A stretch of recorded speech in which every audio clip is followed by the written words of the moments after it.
కవిత చుట్టూ తెలంగాణ రాజకీయం నడుస్తోంది. జనం కోసమే జాగృతి అంటూ ఆమె గళమెత్తారు. మే నెలలో పార్టీ ఏర్పాటు తథ్యమన్నారు. అయితే జాగృతి అధ్యక్షురాలు కవిత చేసిన వ్యాఖ్యలు దుమారం రేపుతున్నాయి. వచ్చే ఎన్నికల్లో 2 చోట్ల పోటీ చేస్తానని ఆమె స్పష్టం చేశారు. తొలి ప్రాధాన్యత సిద్దిపేట, రెండో ప్రాధాన్యత బోధనని చెప్పుకొచ్చారు కవిత. భవిష్యత్తులో బీజేపీ, బీఆర్ఎస్ ఉండదని, ఆ 2 పార్టీలకు మనుగడ ఉండదని ఆమె చేసిన వ్యాఖ్యలు సంచలనంగా మారుతున్నాయి. ఎన్నికల వరకు తామే ప్రధాన ప్రతిపక్షమన్నారు కవిత. ఇంతకీ జాగృతి అధినేత్రికి అంత సీనుందా? చర్చించుకుంటుంది తెలంగాణ సమాజం. కొంత కుంపటితో ఆమె రాణించగలదా? సొంత కుంపటితో ఆమె రాణించగలదా? మార్పు తెచ్చే నాయకి కానున్నారా? లేదంటే మరో షర్మిల కానున్నారా? కవిత పెట్టబోయే పార్టీ పేరేంటి అనే ప్రశ్నలు సర్వత్రా వినిపిస్తున్నాయి.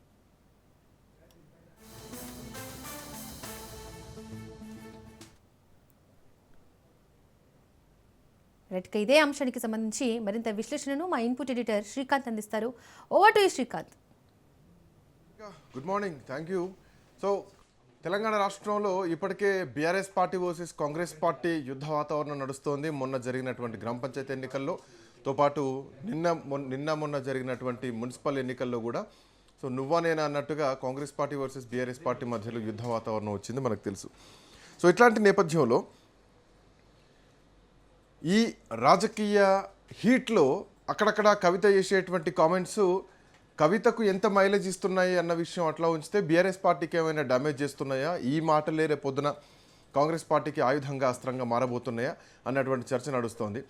కవిత లేఖ లీక్ అయినప్పటి నుంచి ఇప్పటి వరకు ఏదో ఒక సందర్భంలో బీఆర్ఎస్ పార్టీని విమర్శిస్తూనే ఉంది. మరీ ముఖ్యంగా హరీష్ రావునుతో పాటు కేటీఆర్ను తో పాటు అటు సంతోష్ రావును వీళ్ళందరినీ అటు జగదీశ్వర్ రెడ్డిని కానీ అందరినీ విమర్శిస్తూ వస్తుంది. పార్టీ మొత్తాన్ని కూడా విమర్శిస్తోంది. పార్టీ కేసీఆర్ ఈరోజు ప్రతిపక్షం ఉండడానికి ఈ కోవట్లే దయ్యాల కారణం అంటూ కూడా మాట్లాడినటువంటి పరిస్థితి.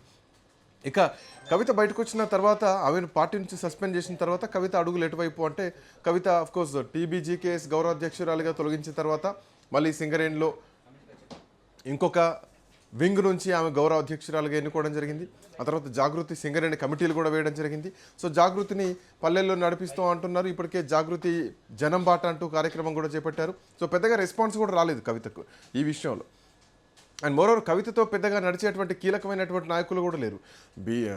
బీసీ నినాదాన్ని ఎత్తుకుంది, తో పాటు బీసీల కోసం పనిచేస్తామన్నది, బీసీల రిజర్వేషన్ రావాలన్నది, సామాజిక తెలంగాణ కావాలన్నది. సో ఇన్ని మాటల మధ్య కవిత ఏం చేయబోతోంది? ఎస్, ఖచ్చితంగా రాజకీయ నాయకులు రాజకీయాల్లోనే ఉండాలి. బట్ ఇప్పుడు కవిత ఇస్తున్నటువంటి సంకేతాలు చూస్తే ఈవెన్ మొన్న మధ్యలో చింతమడకలో ఆమె బతుకమ్మ పండుగ ఆడడానికి వెళ్ళినప్పుడు కూడా అక్కడి నుంచే రాజకీయం మొదలు పెట్టబోతుందా అంటే ఎస్, ఆమె క్లారిటీ ఇస్తున్నారు. నిన్న జరిగినటువంటి మీడియా సమావేశంలో చిట్చాట్లో ఆమె సిద్దిపేట నుంచి బోధన్ నుంచి పోటీ చేస్తా, 2 నియోజకవర్గాల్లో సిద్దిపేట నుంచే అడుగు మొదలు పెడతా అని చెప్పి మాట్లాడుతున్నారు.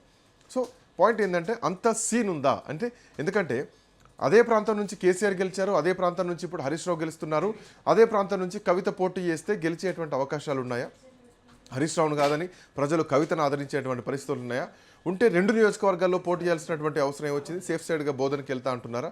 అండ్ కవిత కొత్త పార్టీ కూడా పెట్టబోతున్నారా? సో మోస్ట్లీ ఏప్రిల్ మే నెలలో ఒక పార్టీ కూడా రాబోతోంది. ఇప్పటికే కొన్ని లీకులు కూడా వస్తున్నాయి. కవిత ఏదో హాల్ బుక్ చేశారని 20-25 వేల మందితోటి. సో ఏప్రిల్లో ఒక భారీ సభ పెట్టబోతున్నారు. దాంట్లో కవిత పార్టీ పేరును కూడా జాగృతి పార్టీ అని చెప్పి వచ్చేలాగా ఒక పార్టీ పేరును కూడా అనౌన్స్ చేయబోతున్నారు. ఇవన్నీ కూడా లీక్స్ వస్తున్నాయి. బట్ కవితను ప్రజలు ఆదరించేటువంటి పరిస్థితులు ఉన్నాయా? సిద్దిపేటలో పోటీ చేయడం అంత సామాన్యమైనటువంటి విషయమేనా? ఎంత కేసీఆర్ కూతురైనా కానీ కేసీఆరే బయటికి పంపించిన తర్వాత కవితను ప్రజలు ఆదరించేటువంటి పరిస్థితులు ఉన్నాయా?